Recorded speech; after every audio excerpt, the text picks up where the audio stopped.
వీర్నిపాడిలోని శ్రీ పార్వతీ సహిత సంగమేశ్వర స్వామిని దర్శించుకున్నారు మంత్రి నాదెండ్ల మనోహర్. ఆలయంలో ఉత్సవమూర్తులకు నిర్వహించిన పూజా కార్యక్రమంలో పాల్గొన్నారు. అనంతరం ఆయన మాట్లాడుతూ రాష్ట్రంలో యువతకు ఉపాధి అవకాశాలు కల్పించేందుకు ప్రభుత్వం కృషి చేస్తుందని చెప్పారు.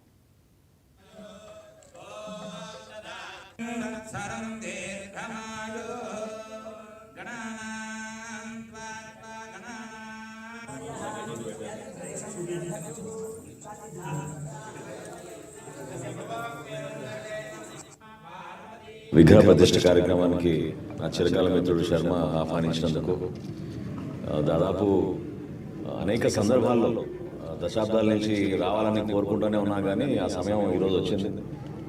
మనస్ఫూర్తిగా నేను ఒక అద్భుతమైన మహాభాగ్యంగా భావిస్తూ కార్యక్రమం ఇంత చక్కటి గ్రామంలో ప్రజలందరికీ ఉపయోగపడే విధంగా భక్తిభావం పెంచే విధంగా రాబోయే రోజుల్లో కూడా గ్రామాల్లో అభివృద్ధి చెందాలి, ఇక్కడున్న యువతకు చక్కటి ఉపాధి అవకాశాలు కల్పించాలి.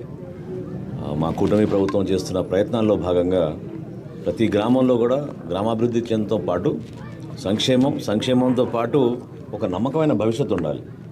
సో యువత అందరికీ కూడా రాబోయే రోజుల్లో ఇక్కడ రాబోయే పెట్టుబడులు, ఇక్కడ ఉండే ఉద్యోగ అవకాశాలు ఇతర ప్రాంతాలకి తరలి వెళ్లకుండా ఈ ప్రాంతంలోనే మనకు అటువంటి అవకాశాలు దొరికితే తప్పకుండా మనందరం కూడా నేర్చుకోవాల్సిన ఒక సందర్భం ఇది. ఎందుకంటే దాదాపు 30 సంవత్సరాల క్రితం శర్మ ఇక్కడి నుంచి హైదరాబాద్కి ఉద్యోగం కోసం వెతుక్కుంటూ వచ్చి అదే ఈ ప్రాంతంలో ఉంటే వాళ్ళ తల్లిదండ్రులతోటి వాళ్ళ కుటుంబ సభ్యులతోటి ఇక్కడే నివసించుకుంటూ ఒక అర్చకుడిగా ఉండే అవకాశాన్ని పోగొట్టుకుని సమాజానికి ఉపయోగపడే విధంగా కార్యక్రమాలు చేసుకుంటూ వచ్చేవాళ్ళు. సో డెఫినెట్గా మనం అదొక బాధ్యతగా భావించి ఈ ప్రాంతాన్ని మరింత అభివృద్ధి చేసే విధంగా విగ్రహ